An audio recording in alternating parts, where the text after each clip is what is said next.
بالخصوص قیام اللیل کا مہینہ بھی ہے تو جو سال بھر قیام نہیں بھی کرتا اس مہینے میں وہ قیام کا اہتمام کرے، کیونکہ یہ بالخصوص شہر الصیام ہے اور شہر القیام ہے۔ اسی طرح یہ مہینہ شہر القرآن بھی ہے، اس میں کثرت سے قرآن کی تلاوت کی جائے، قرآن کو پڑھا جائے۔ ہمارے اسلاف رمضان میں تو اتنا قرآن پڑھتے تھے کہ ایک ایک دن میں ایک ایک رات میں پورا قرآن پڑھ جاتا۔ سیدنا عثمان غنی رضی اللہ تعالیٰ عنہ صرف وتر میں حتیم میں کھڑے ہو کے صرف وتر کی ایک رکعت میں پورا قرآن پڑھے۔ یہ رمضان کی خاصیت ہے۔ عام دنوں میں 3 دنوں سے پہلے قرآن مکمل کرنے سے روکا گیا ہے، لیکن رمضان اس سے مستثنی ہے کیونکہ یہ شہر القرآن ہے، اس میں جتنا قرآن پڑھا جائے اتنا کام ہے۔ اسی طرح یہ مہینہ شہر الصدقہ بھی ہے، یہ سخاوت کا مہینہ ہے، یہ صدقات و خیرات کا مہینہ ہے۔ اللہ کے پیغمبر صلی اللہ علیہ وسلم اس مہینے میں صدقات و خیرات کرنے کے لیے پہلے سے جمع کرنا شروع ہو گیا، صرف صدقے کے۔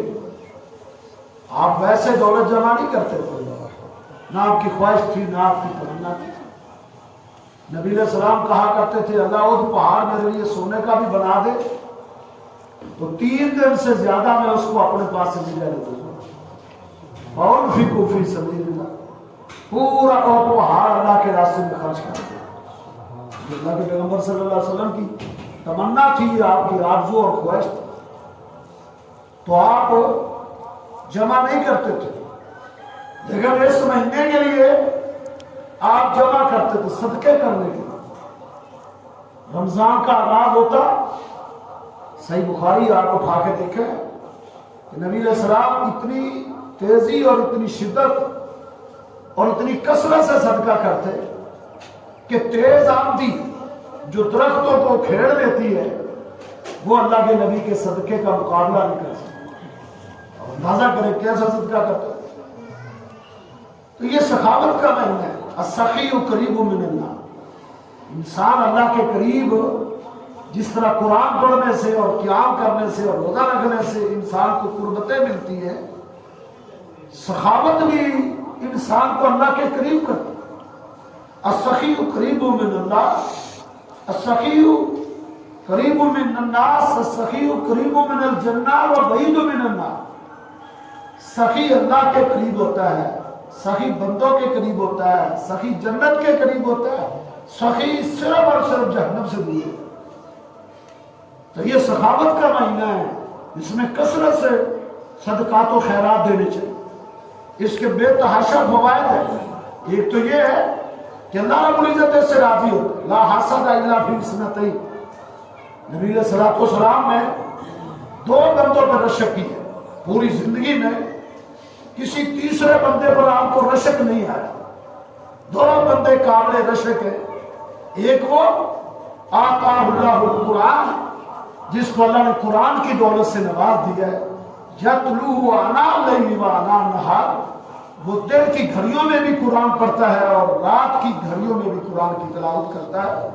نبی علیہ السلام نے فرمایا اس پر مجھے بھی رشک ہے، اللہ کے نبی صلی اللہ علیہ وسلم کو اس بندے پہ رشک۔ اور دوسرا آتاہ اللہ المال، جس کو اللہ نے دولت دی، اللہ نے دولت کی فراوانی دی، حلال طریقے سے اللہ نے اس کو مال دیا، وہ قابل رشک ہے۔ کب ينفق آناء اللیل وآناء النہار، جب وہ دن کی گھڑیوں میں بھی اللہ کے راستے میں خرچ کرے اور دن کی گھڑیوں میں، وہ تب قابل رشک۔ ایسے تو مال کو جمع کرنا، خرچ نہ کرنا، یہ ویسے ندامت ہے۔ جو خرچ کرتا ہے وہ قابل رشک، ایسا تاجر، ایسا مالدار، ایسا سرمایہ والا۔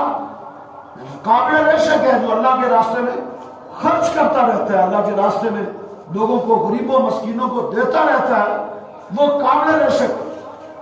تو ایسا مالدار، آپ مالداروں کی زندگیاں پڑھ کے دیکھیں، اسلام کے اندر تاجروں کی زندگیاں جنہوں نے یہ سمیٹی ہے ساری ساتھ، تو ایسا مالدار قابل رشک جو خرچ نہیں کرتا، اس کے بارے میں اس مالدار کی بھی اللہ کے نبی نے بات کی، اس کا بھی نام لیا۔ اس کا کیسے نام لیا؟ ہلاک المکثرون، کثرت مال والے ہلاک ہو گئے، جیسے جیسے مال بڑھتا گیا اس کی ہلاکتیں بڑھتی گئی۔ ہلاک المکثرون، جیسے جیسے دولت کی فراوانی ہوتی گئی اس کی ہلاکتیں بڑھتی گئی۔ الا من قال ہکذا وہکذا وہکذا، یہ بخاری مسلم کی حدیث ہے کہ سوائے اس مالدار کے جو دولت کو دائیں خرچ کرتا ہے، بائیں خرچ کرتا ہے، آگے خرچ کرتا ہے، پیچھے کرتا ہے۔ نبی علیہ السلام نے فرمایا ان المکثرین اقلون یوم القیامہ، کثرت مال والے کل قیامت کے دن اٹھیں گے کلاش ہوں گے، مفلس ہوں گے، غریب ہوں گے۔ الا من قال ہکذا وہکذا، مگر جنہوں نے اللہ کے راستے میں خرچ کیا وہ بچے گا۔ یہ مال انسان کو اللہ کے قریب قابل رشک ہو جاتا ہے بندہ اللہ کے راستے میں مال خرچ کرنے کی وجہ۔ سید عائشہ سلام اللہ علیہا نے مدینے میں ایک شور سنا، شور برپا ہوا، کہا یہ شور کیا ہے؟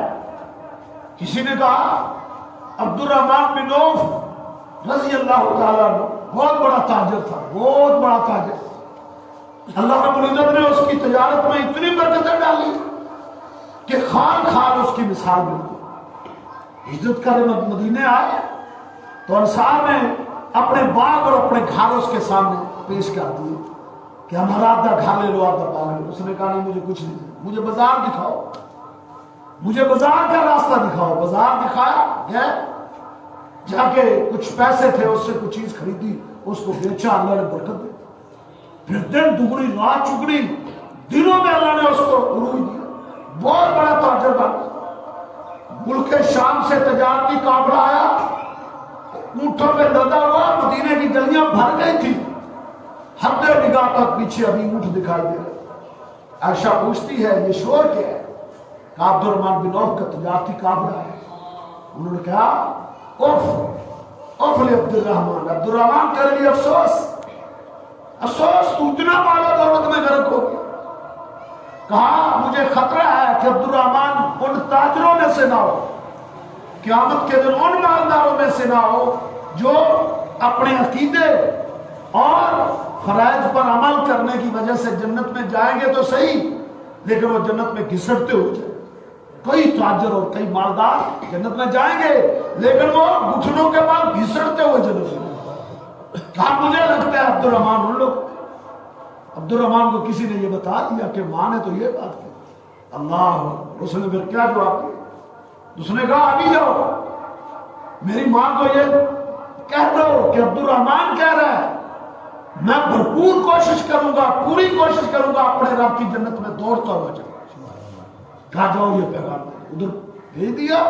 کھڑا ہوئے آسمان کی طرف اپنے چہرے کو اٹھاتے کہتے اللہ شاہد، اللہ تو گواہ ہوگا، ملک شام سے یہ جتنا میرا قافلہ آیا اونٹوں سمیت غلہ سمیت سب میں غریبوں مسکینوں کے لیے وقف کرتا، ایک اونٹ بھی نہیں۔ انہیں اس سے غنی اس موقع سے فائدہ اٹھایا، غنا کا قبل فقر۔ اللہ نے آج 4 پیسے دیے، غربت کے آنے سے پہلے اس سے فائدہ اٹھاؤ، غنیمت جانو، اللہ کے راستے میں خرچ کرو۔ تو بے تحاشا فوائد ہے میرے بھائیوں اللہ کے راستے میں صدقات و خیرات کرنا۔ نبی علیہ السلام نے فرمایا، آپ نے عورتوں کو خطبہ دیا عید کے دن، آپ نے کیا فرمایا؟ یا معاشر النساء، عورتوں کی جماعت، میں نے جہنم میں جھانکا تمہاری کثرت تھی۔ ایک خاتون بولی اللہ کے رسول کیوں؟ فرمایا تکسرن اللہ نا، تم لعن کا بہت کرتی، تم خامدوں کی قیمتیں کرتی ہو اور تمہاری زبان بہت چلتی ہے، تو صدقہ کرنا، تم صدقہ کرو، جہنم سے بچنا چاہتی صدقہ کرو۔ غلطیاں تو انسان سے ہوتی ہے، ہو ہی جاتی ہیں، زبان سے کچھ جملے بھی نکل ہی جاتے ہیں۔ نبی علیہ السلام نے فرمایا صدقہ کرو۔ اسی طرح آپ نے تاجروں کو کہا کہ تجارت کرتے ہوئے معاملات کچھ نہ کچھ ہو جاتے ہیں، تم صدقہ کرو اللہ کے راستے۔ صدقہ کرنے سے انسان جو ہے وہ جنتی بن جائے۔ نبی علیہ السلام نے فرمایا اتقوا النار ولو بشق تمرہ، آدھی کھجور دے کر اللہ کے راستے میں تو جہنم سے بچو۔ آدھی کھجور سے بھی انسان جہنم سے بچ سکتا۔ میں نے پچھلے دنوں میں ایک حدیث پڑھی کہ حضرت عائشہ نے ایک لوڈی خریدی، اور جب وہ لوڈی گھر میں لے آئی اللہ نے آسمان سے جبریل کو بھیجا۔ جبریل آ کے کیا کہتے ہیں کہ اے پیغمبر عائشہ کو کہو اس لوڈی کو فارغ کر دے، اس کو گھر میں نہیں رکھنا، یہ گھر میں نہیں رکھنے کے قابل، انہا من اہل النار، یہ جہنمی ہے، اس کو نکال۔ حضرت عائشہ نے اس کو فارغ کر دیا، کچھ کھجوریں وغیرہ اس کو دی اور فارغ کر دی۔ باہر نکلی تو اس کے سامنے ایک مسکین فقیر آیا، آدھی کھجور اس کے منہ میں تھی، آدھی کھجور اس کے ہاتھ میں تھی۔ اس نے سوال کیا، اس نے آدھی کھجور آدھی اس کے ہاتھ میں دے دی، آدھی۔ اب یہ آدھی کھجور سائل کے ہاتھ میں پہنچی ہے، اللہ نے آسمان سے جبریل کو بھیج دیا، جبریل جاؤ میرے پیغمبر کو کہو اس لوڈی کو واپس ملا، انہا من اہل الجنہ، وہ جنتی ہے، اس کو واپس لیا، وہ جنتی۔ آدھی کھجور تو انسان صدقہ کر ہی سکتا ہے نا، 1 روپیہ تو کرتا ہے۔ صدقہ درہم علی مئۃ الف درہم، نبی علیہ السلام نے فرمایا آج 2 بندوں نے صدقہ کیا ہے، اور عجیب صدقہ، ایک بندے نے 1,00,000 روپیہ صدقہ کیا، ایک بندے نے 1 روپیہ خرچ صدقہ کیا، لیکن 1 روپیہ 1,00,000 روپے سے آگے بڑھ گیا، 1 روپیہ صدقہ کرنے والا آگے بڑھ گیا۔ صحابہ نے پوچھا یا رسول اللہ یہ کیسے؟ کہا جس نے 1,00,000 روپیہ صدقہ کیا ہے نا وہ کروڑوں کا مالک تھا، اور جس نے 1 روپیہ صدقہ کیا وہ 2 روپے کا مالک تھا۔ اس نے 1 روپیہ خرچ نہیں کیا، اس نے اپنی آدھی دنیا آدھی جائیداد خرچ کی۔ تو میرے بھائیوں صدقات و خیرات سے اللہ کا غصہ ٹھنڈا ہوتا ہے، تو صدقوا فإن صدقۃ تطفئ غضب الرب، اللہ کا غصہ ٹھنڈا ہوتا ہے۔ تو اس لیے صدقات و خیرات کا یہ مہینے خوب عادت ڈالے۔ ایک خاتون صحیح ابن حبان میں ہے کہ ایک خاتون سفر پہ نکل رہی تھی، بچہ اس کے ساتھ ہے، تو اس نے ایک سائل آیا، اس کے پاس ایک روٹی تھی، ایک لقمہ توڑ کے اس نے سائل کو دے دی، آگے چلی، قضائے حاجت پہ بیٹھی، بیٹے کو بٹھا کے ایک بھیڑیا آیا، بیٹے کو لے کے بھاگ گیا، وہ دیوانہ والا اس کے پیچھے دوڑ، کہتی میرا بیٹا میرا بیٹا، اس نے چھوڑ دیا۔ ایک آواز آئی، غیبی آواز آئی، جب اس نے اپنے بیٹے کو اٹھا کے سینے سے لگایا تو آواز کیا آئی؟ ہاذا لقمۃ بلقمۃ، اے خاتون تیرا بیٹا بھیڑیے کا 1 لقمہ ہے، 1 لقمہ تھا، یہ تجھے واپس ملا ہے 1 لقمہ صدقہ کرنے کی وجہ سے۔ 1 لقمہ کی کیا بات ہے یار، 1 روپے کی کیا بات ہے، آدھی کھجور دینے کی کیا بات ہے۔ عادت تو اللہ رب العزت اس سے خوش ہوتا ہے۔ اللہ رب العزت ہمیں کثرت سے صدقات و خیرات کرنے کی توفیق عطا فرمائے۔ قول قولی ھذا استغفر اللہ لي ولکم ولسائر